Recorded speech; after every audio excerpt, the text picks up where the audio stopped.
ఉంటుంది, జయించే వరకు ఉంటుంది. అందరు కాదు. కొంతమంది ఏది పడితే తింటారు, ఎక్కడ పడితే అక్కడ తింటారు, ఏది ఇస్తే అది తింటూ ఉంటారు.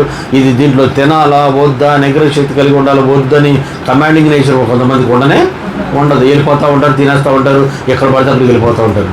యేసు ప్రభు కమాండింగ్ కలిగిన వ్యక్తి. అంటే ఏంటి తెలిసిన కంట్రోల్, ఏది తినాలో ఏది తినకూడదు, దేవుని ఆజ్ఞను మేరని అనుభవం ఎవరిది? యేసు ప్రభుది. అందుకని మనుషుడు రొట్టె వలన కాదు, దేవుడి నోటి నుంచి ప్రతి మాట కూడా జీవిస్తాడు. అంటే శరీరాశ, నేత్రాశ చూచింది బాగుంది, మిగతా పనులు బాగాలేదంట. పండు నచ్చిందంట, మంచి చెడు తెలుగునిచ్చు వృక్ష ఫలము. మంచి తెలుసు మనకి, చెడు తెలుసు, తెలివిగా కూడా ఉంటాం. మంచి చేస్తాం, చెడు చేస్తాం, తెలివిగా తప్పించుకుంటాం. ఎంత తెలివితేటలు మనకి. హల్లెలూయా, అలా చెప్పండి. నాకు మంచి అనేది తెలుసు భాష గారు అన్నవాడు చేసేస్తాను.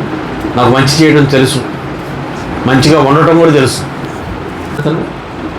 చెడు చేయటం నాకు తెలుసు, చెడు అనేది కూడా నాకు తెలుసు. చెడు చేయటం కూడా తెలుసా మీకు? చూసారా? రెండు చేయొచ్చు. Praise Lord. తెలివిగా ఉండటం వచ్చు, తెలివిగా తప్పించుకోవడం కూడా వచ్చు అన్నవాళ్ళు చేతులు. ఈ పండు ఏ పండు, ఆ పండే ఈ పండు, అది నువ్వు కూడా తిన్నావు. అంతే కదండి.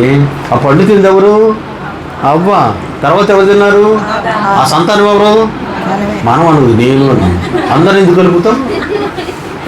అందరిని కలుపుకుంటే కానీ సెల్ఫ్ సాటిస్ఫాక్షన్ ఉండదు. నువ్వు తిన్నావు, తెలివిగా తప్పించుకుంటావు. నువ్వు ఏదైనా నాకు తెలీదు, ఎవరు తెలుసు?